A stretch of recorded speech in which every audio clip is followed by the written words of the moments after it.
오늘 말씀의 제목은 인을 떼자 쏟아지기 시작한 재앙들입니다. 요한이 4장에 보니까 하나님의 나라의 보좌를 봤어요. 하나님이 앉아 계신 황옥과 청옥과 녹보석 같이 생기신 분이 아주 아름다운 의자에 앉아 계시는데 그 주변에는 무지개가 둘려 있었고 네 생물이 있었고 24 장로가 이렇게 둘러 앉아 있었습니다. 그때 제가 무슨 이야기를 했느냐 하면 그 24 보좌의 장로들의 이름이 나타나지 않은 것을 보니 아직 그 장로들의 숫자는 장래에 되어질 일이라 결정되지 않았으니까 우리가 그 자리를 하나씩 차지합시다. 그렇게 말씀드렸어요. 그 보좌는 위대한 업적을 남기거나 큰 역사를 이룬 사람들이 얻느냐, 그렇지 않다고 말씀드렸습니다. 세상에 알려지지 않아도 하나님의 마음을 기쁘시게 하고 수많은 영혼들에게 깊은 삶의 유익을 주고 사랑을 베푼 그러한 사람들에게 주어질 영광의 자리라, 그렇게 말씀드렸고요. 5장에 가서는 하나님의 보좌에 앉으신 하나님 오른손에 두루마리 책이 있었는데 안팎으로 썼고 7인으로 이렇게 봉함이 되어 있는 책을 가지고 있는데 그 책을 읽어볼 사람이 없어서 울었더니 장로 중에 하나가 울지 말라, 다윗의 족속 어린 양이 이기었으니 그가 그 책을 펼쳐보시리라. 그래서 어린 양 되신 예수 그리스도가 하나님의 오른손에서 책을 이렇게 받았더니 24 장로가 찬양하고 네 생물과 천군과 천사들이 어린 양을 찬양하고 그리고 하나님이 지으신 모든 만물들이 어린 양 되신 예수 그리스도를 찬송하게 되었더라, 그렇게 말씀드렸습니다. 그런데 그 두루마리 책에 붙어진 그 봉인 7개가 무엇이냐, 그렇게 묻는다면 그 봉인은 하나님의 진노와 재앙이 들어있는 두루마리 책을 예수 그리스도께서 자기의 핏값으로 사서 자기의 사람들을 하나님께 드리시고 그들을 위하여 진노와 재앙이 땅에 쏟아지지 아니하도록 예수님의 7개의 권세로 하나님의 두루마리 책을 인봉하여 펼쳐지지 않게 했던 것이었다, 그렇게 말씀드렸습니다. 그래 이제 우리가 6장에 들어왔습니다. 6장에 들어왔는데 그 하나님의 오른손으로부터 두루마리 책을 받아서 7개의 인 중에 첫 번째 인을 이렇게 떼자 그 두루마리 책 첫 번째 장이 이렇게 쫙 펴졌어요. 그랬더니 그 책 안에 기록되어 있던 하나님의 진노와 재앙이 하나님의 말씀이고 하나님의 뜻인 예수 그리스도를 거절한 사람들에게, 땅에 속한 하나님의 뜻을 거절한 사람들에게 재앙이 쏟아졌는데 무슨 재앙이 쏟아졌느냐? 첫 번째 보니까 흰 말을 탄 자가 면류관을 받고 이기고 또 이기려고 활을 들고 나타났더라, 이렇게 기록하고 있습니다. 근데 그건 재앙인 것 같지 않게 보여져요. 그래서 제가 많은 책들을 이렇게 상고해 보았더니 어떤 분은 그 흰 말을 타고 면류관을 받은 이가 예수 그리스도시다, 그렇게 말하는 책도 있고, 또 어떤 이는 그것은 예수 그리스도를 사칭한 거짓 그리스도가 많은 사람들을 미혹해 하기 위하여 나타나지게 된 사건이다, 그렇게 이야기한 곳도 있습니다. 그런데 제가 이렇게 보니까 그 진노의 책에서 쏟아져 나온 흰 말과 그 탄자는 예수 그리스도가 아니에요. 그리스도는 지금 인을 떼고 계시는데 거기에서 왜 나타납니까? 그래서 여러분, 그 인을 떼자 쏟아지게 된 재앙과 하나님의 형벌은 결코 사람에게 유익된 것이 아니라 불신앙의 사람들에게 쏟아지는 하나님의 벌이에요, 벌. 그런데 그 벌이 어떤 벌이었느냐? 예수 그리스도를 인정하지 않는 불신앙의 사람들에게 그들이 믿을 만한 거짓된 흰 말을 탔으니까 평화적인 사람으로 보여지고, 면류관을 썼으니까 화려하고 멋지고 놀라운 승리자 같이 보이지만 예수 그리스도가 아닌 거짓 선지자인 것. 그것이 마태복음 24장에 예수께서 마지막 때에 되어질 그 첫 번째 주의사항이 뭐냐 하면, 마지막 때에 많은 사람들이 내 이름으로 와서 너희를 속여 넘기게 될 것이니 사람의 미혹을 주의하라, 그렇게 명령하시고 가르치셨어요. 그런데 바로 이 진노와 재앙의 첫 번째 인에서 쏟아져 나온 그 재앙이 예수님이 마태복음 24장의 첫 번째로 말씀한 거짓 선지자, 내 이름으로 오는 가짜들을 주의하라고 말씀하신 내용을 보건대, 이 세상 사람들이 좋아 보이지 않고 선해 보이지 않으면 따라갈 리가 있겠습니까? 그렇지 않죠. 그래서 거기에 나타난 흰 말을 타고 그리고 면류관을 쓰고 활을 들고 나타난 그 존재는 거짓 그리스도를 사칭한, 그러니까 예수 그리스도의 이름을 사칭한 거짓 선지자인 것입니다. 그리고 뿐만 아니라 우리가 요한계시록에 나타나는 많은 재앙들이 장래에 나타날 것이다 이렇게 이야기하지만, 우리 한번 따라합시다. 장래에 나타날 재앙을 미리 보여주시는 예비적인 증거들이 있다. 아멘. 그게 무슨 소리냐 하면, 앞으로 이렇게 큰 거짓 선지자가 나타날 것에 대한 예비적인 작은 그림자적 사건들이 역사에 나타나 있다는 거예요. 그것이 뭐냐 하면, 거짓 예수 그리스도를 사칭한 이단들이 많이 나타날 것이라고 말씀하고 있는 것입니다. 그런데 마지막 때가 되어서 나타날 거짓 선지자는 이것이 흰 말을 탄 평화로운, 그리고 면류관을 받은 호사스럽고 영광스러운, 그리고 활을 가진 힘있고 큰 능력 있는 존재가 될 것이라는 것이 이렇게 기록되어 있는 거예요. 그래서 많은 성경학자들은 이제 마지막 때에 그 말을 탄 그 거짓 선지자가 누구일 것이냐 그렇게 질문을 한다면, 지금 예루살렘에 성전터에 있는 그 이슬람의 황금돔 사원을 옮겨놓고 그 자리에 솔로몬의 성전과 같이 아름다운 제3성전을 건축하고 이슬람 사람들과 유대교와 천주교와 기독교가 통합되어 하나로 평화롭게 공존할 수 있게 하는 어떤 존재가 나타날 것인데, 여러분, 세계 제3차 대전이 중동에서 일어날 것이라는 수많은 예언자들의 예언이 있어요. 그런데 전쟁부터 터지는 게 아니라 성경은 무엇부터 시작된다고 말하냐면, 거짓 평화로부터 재앙이 시작될 것이라고 말씀하고 있습니다. 우리 한번 따라합시다. 재앙이 거짓으로 시작된다. 그러면 재앙 자체가 거짓이라는 말이 아니라 사람들을 거짓말로 속여 넘기는 재앙이 첫 번째 재앙이라는 것입니다. 그런데요, 우리나라에서만도 예수님의 이름을 사칭한 거짓 이단들이 굉장히 많이 일어났어요.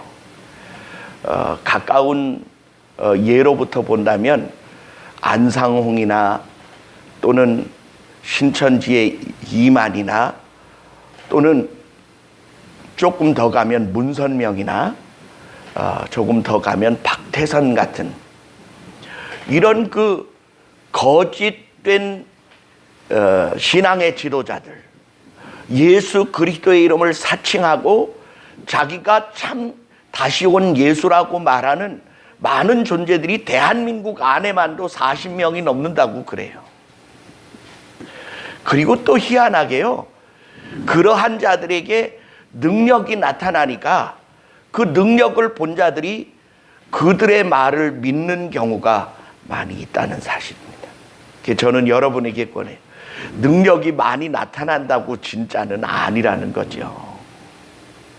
그리고요, 여기 이 말을 타고 나타나는 이 존재에 대하여 스가랴서 1장과 5장에서는 뭐라고 표현하고 있느냐 하면, 땅 사방에 흰 말, 검은 말, 청황색 말, 또 어룽진 말을 탄 4명의 존재가 있는데 이들이 누구입니까? 그랬더니 하나님 앞에 모셔섰다가 세상 곳곳으로 보내심을 받은 자들이라, 이렇게 말하는 것을 보면, 우리 한번 따라합시다. 나타난 재앙의 말탄 자들은 재앙을 쏟아붓는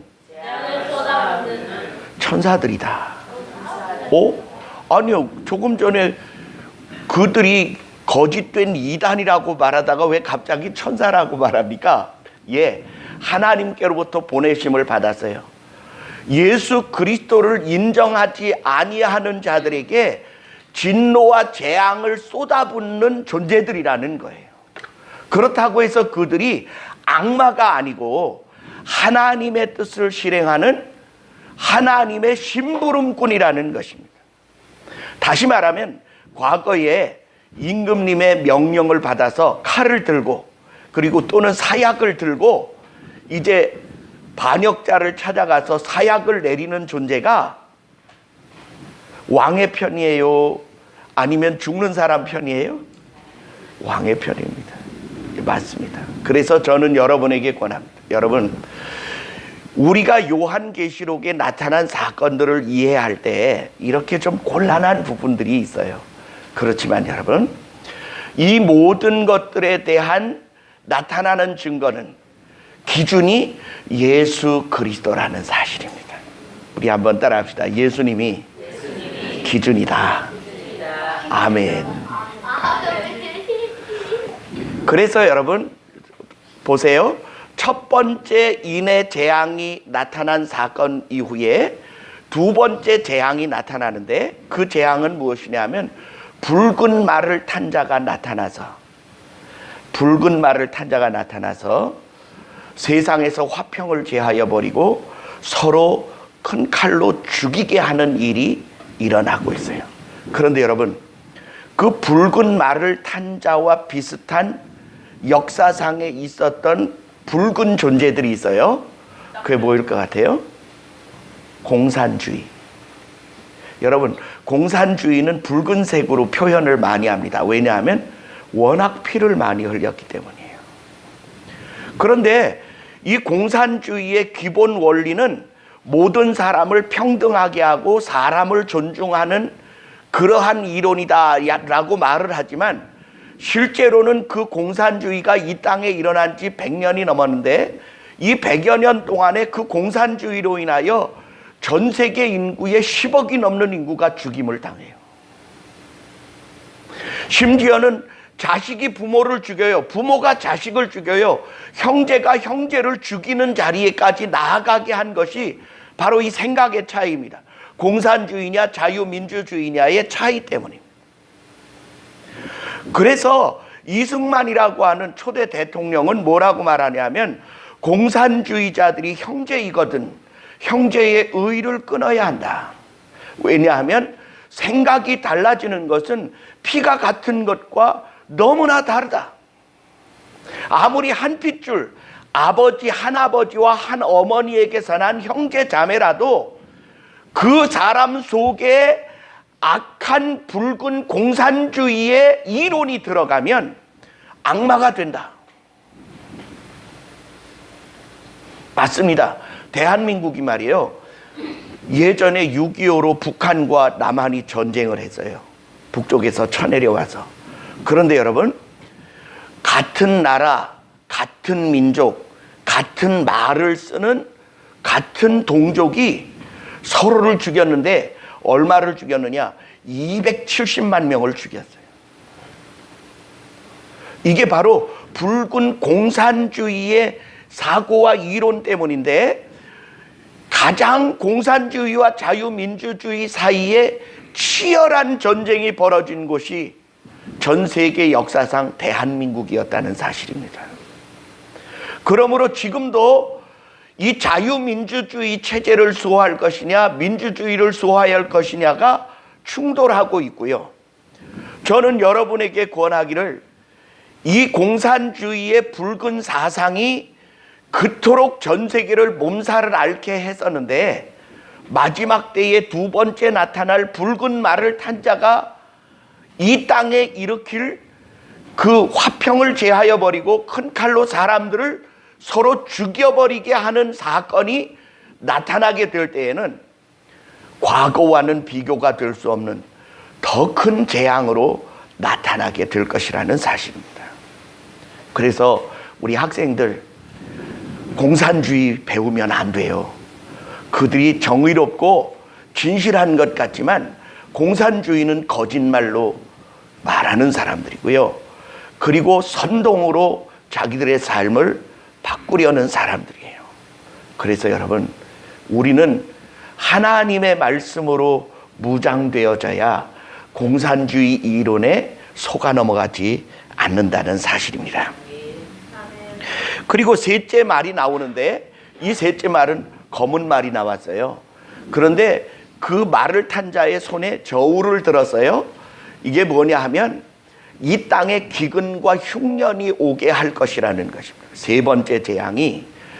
근데 여러분 잘 보세요. 지금 전 세계 한 해에 수확되어지는 곡식의 양은 전 세계 70억 인구가 몇 년 먹을 수 있는 양을 수확하느냐 하면 3년을 먹고도 남을 수 있는 양을 한 해에 수확해서 거둬들여요. 근데 여러분 텔레비전 보면 저 아프리카 같은 곳에 먹지 못해서 굶어 죽어가는 수많은 어린이들 사진 나오죠. 그리고 월 10,000원이면 이 아이들을 살릴 수 있습니다라고 광고를 해요. 그러면 1년에 3년 먹을 수 있는 곡식을 수확하는데 왜 곡식이 모자라느냐? 예, 거기에 문제가 있어요. 사람들의 마음에 기근과 흉년이 온 거예요.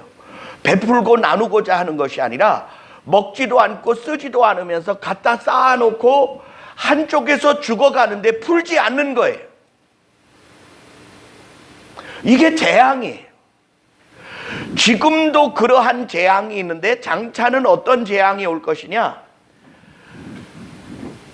한 데나리온에 밀 한 되요, 한 데나리온에 보리 석 되로다. 이 말이 무슨 뜻이냐 하면, 여러분 지금 제가 만약 이렇게 막리를 나가잖아요. 그러면 하루에 얼마를 버느냐 하면 9만 원을 벌어요. 하루에 노임을 9만 원 줘요. 10만 원 받는 중에서 10,000원을 떼서 일한 사람이 소개한 사람 가져가고 9만 원을 가져오면 9만 원으로 쌀을 얼만큼 사느냐? 20kg 쌀 2푸대를 살 수 있어요. 45,000원씩 계산해서. 그러면 여러분, 제가 이 20kg짜리 둘이면 40kg잖아요. 그러면 5마리예요. 제가 밥을 많이 먹어도 하루 일하면 한 달 먹을 수 있는 쌀을 살 수 있어요. 우리 한번 따라 합시다. 하루 일하면 한 달 먹을 수 있는 쌀을 산다. 그런데 이 흉년의 때에는 이 곡식의 값이 얼마나 올라가느냐? 한 데나리온이 한 사람의 하루 품삯이에요. 그런데 밀 한 되밖에는 살 수가 없다는 거예요. 밀 한 되. 한 되면 5 식구가 한 끼 간신히 먹을까 말까 해요. 그러니 얼마나 힘들고 어렵겠습니까? 지금 북한이 먹을 것이 가장 곤란할 때가 되었어요. 보릿고개라고 해요. 새로운 곡식이 나기 전에 그동안에 지었던 곡식을 미리 다 먹어치워서 가장 어려운 때를 춘궁기라고 그래요. 여러분이 먹는 저 뒤에 보면 이따가 보면 초코파이가 있는데, 초코파이 하나를 장마당에서 북한에서 사 먹으려면 쌀 석 대를 줘야 된대요. 그러면 그냥 3데나리온 값이 간다고 보면 돼요. 왜 제가 이렇게 비교를 해드리느냐 하면, 지금 이렇게 풍성한 때에도 굶주려 죽는 사람들이 있는데, 하물며 이 3번째 인이 떼어질 때에 이 기근의 때가 온다면 과연 너희들은 살아남을 수 있는 능력이 얼마나 있겠느냐, 이렇게 질문하시는 말씀이에요. 그렇다면 한번 따라합시다. 우리는 그러한 고난을 겪을까요? 안 겪을까요? 안 겪어요. 왜 안 겪느냐? 이것은 그 책에 인을 쳐놓았던 인의 주인인 예수 그리스도의 말씀에 순종하지 않는 자들에게 쏟아지는 재앙이에요. 그래서 저는 여러분에게 권합니다. 예수님 잘 믿으세요. 그러면 참으로 복이 됩니다. 제가 우리 학생들이 있어서 좀 이해를 도울게요.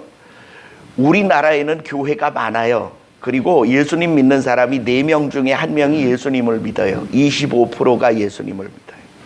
우리나라가 약 반만 년 살아오는 동안에 예수님 믿는 사람이 많아지게 되자 전 세계의 10번째 잘 사는 나라가 됐어요. 그런데요, 우리나라의 북한을 보세요. 북한을 보면 교회 다 때려 부셨어요. 예수 믿는 사람들 다 잡아 죽였어요. 예수 믿겠다는 사람들은 다 수용소에 보냈어요. 그래, 북한에 없는 거 교회. 예수님 안 믿어요. 하나님 대신 김일성, 김정일 그것을 태양신으로 섬겨요. 그랬더니 어떤 일이 벌어졌느냐? 세상에서 가장 못 사는 나라로 전락했어요.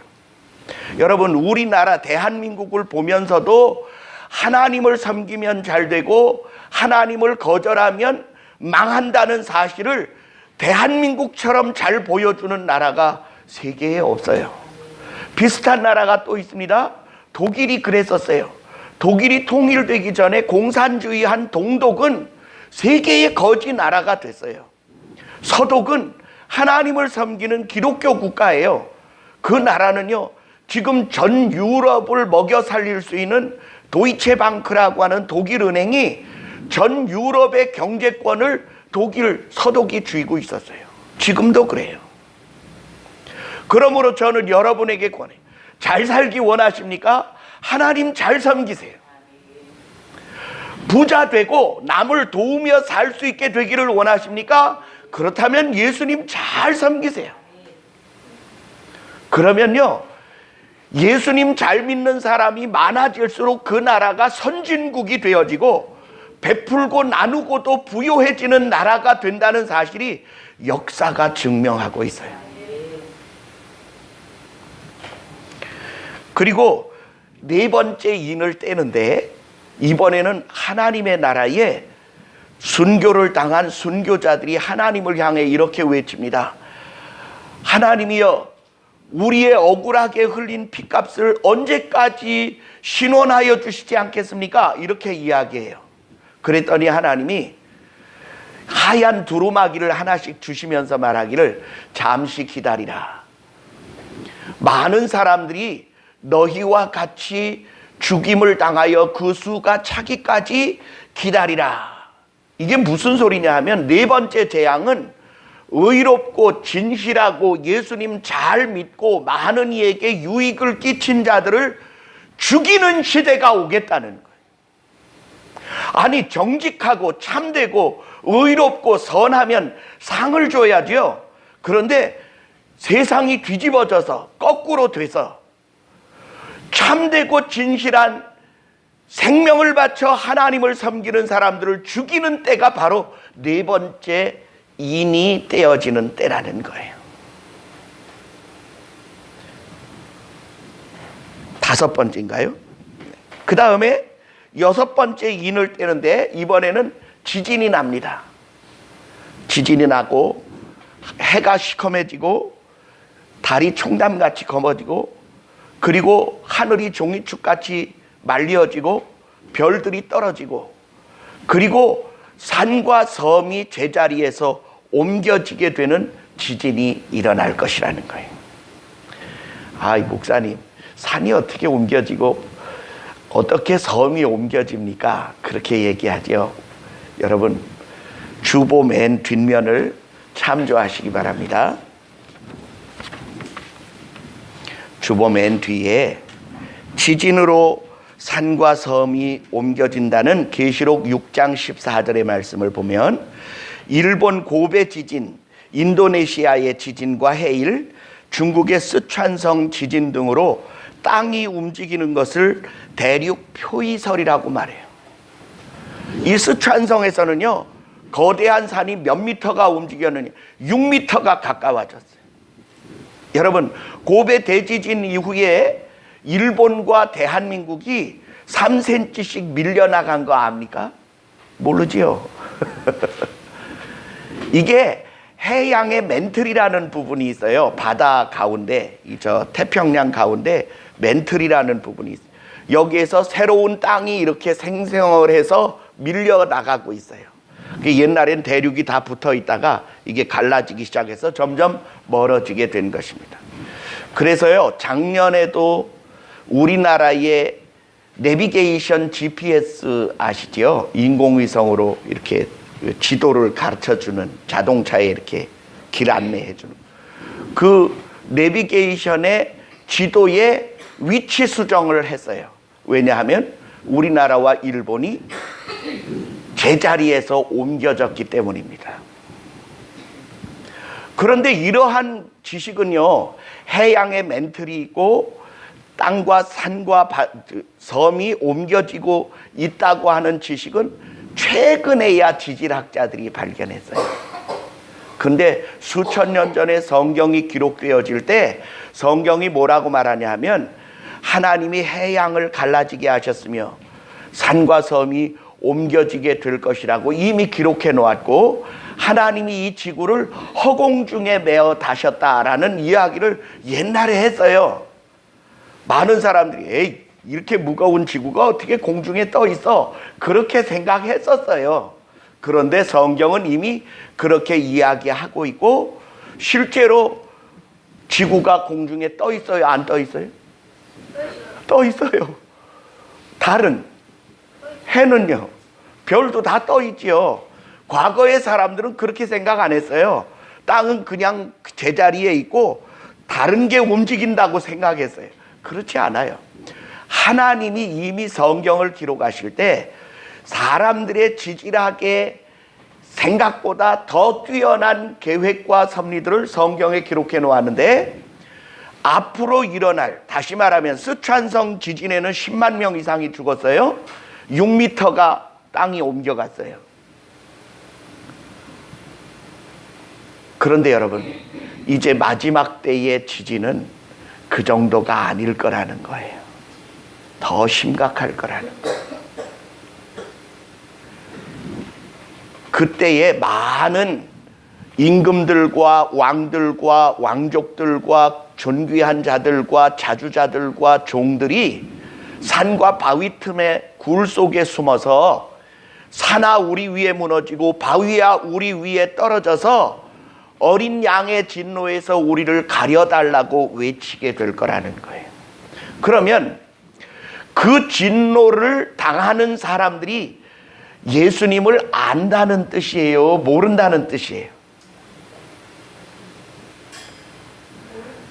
모르는데 어린 양의 진노에서 우리를 가리우라 그러겠어요? 우리 한번 따라합시다. 아는데 믿고 따르지 않아서 진노와 재앙을 당하게 되는 거예요. 그러니까 이 사람들이 이러한 사건들이 일어날 것을 전혀 모르고 있었느냐? 아니요, 알고 있어요. 알고 있는데 세상과 타협해 사느라고 거짓말도 쓰고 죄도 짓고 범죄도 하고 하나님의 말씀을 거절하기도 하고 자기 하고 싶은 대로 하는 거예요.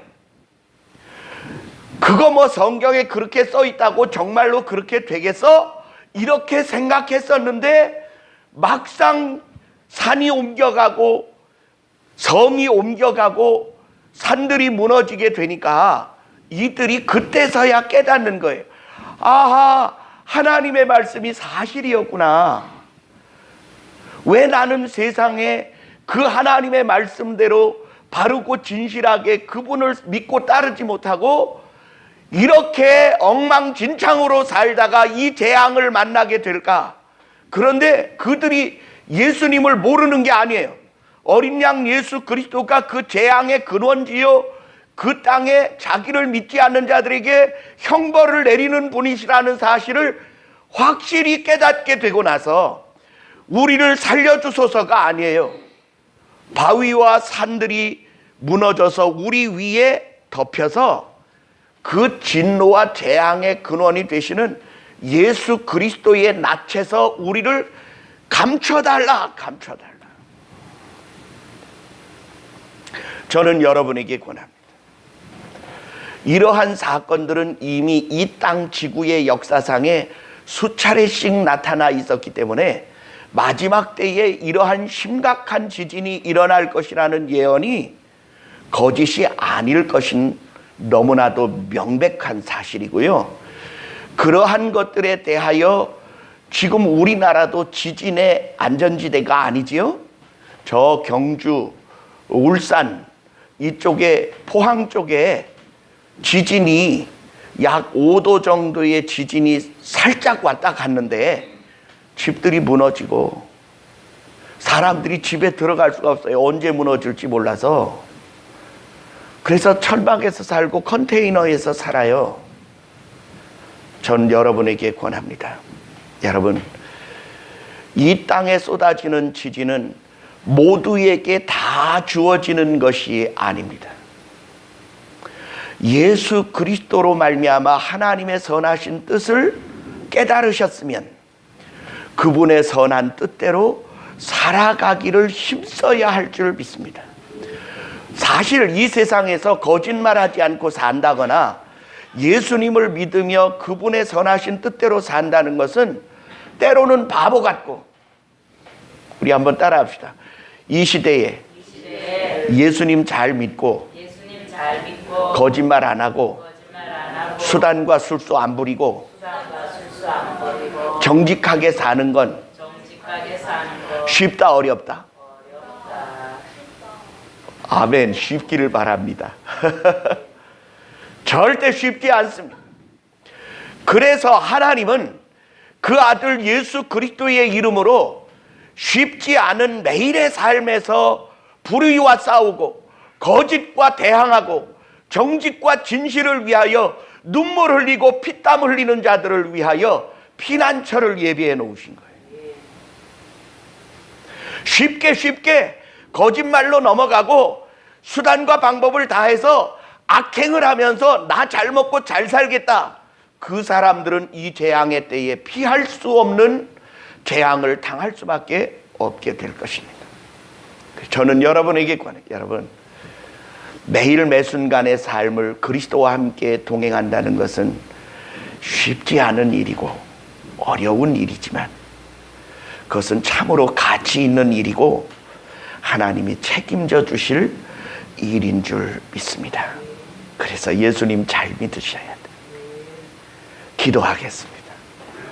사랑의 아버지 하나님, 오늘 우리가 6개의 인이 떼어지는 동안 이 땅에 쏟아질 하나님의 진노와 재앙을 살펴보았습니다.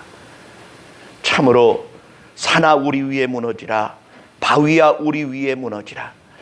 진노하신 하나님의 어린 양 예수 그리스도의 낯에서 우리를 가려달라고 탄식하는 자들이 되지 않게 하시고 환난과 시련과 재앙의 때를 면함을 받으며 하나님의 날개 그늘 아래 보호를 받으며 하나님의 크신 은혜와 사랑의 축복을 힘입을 수 있는 살아있는 믿음의 사람들이 되게 하여 주옵소서.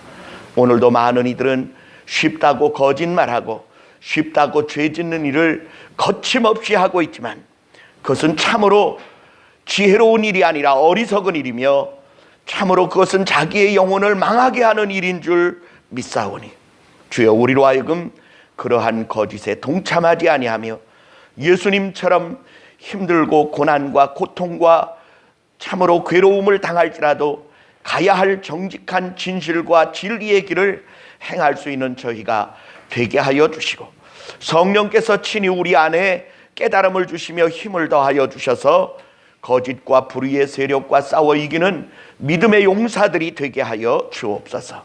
예수님 이름으로 감사하며 간절히 기도하옵나이다. 아멘. 이 시간에는 여러분, 오늘 들은 말씀을 기억하면서 2분 동안만 여러분이 그동안 살아온 그저 그렇게 살고 아무렇게나 살고 대충 살고 거짓말하면 살고 그렇게 살았던 삶에 대하여 회개하고 기도할 수 있게 되기를 바랍니다. 다 같이 우리 2분 동안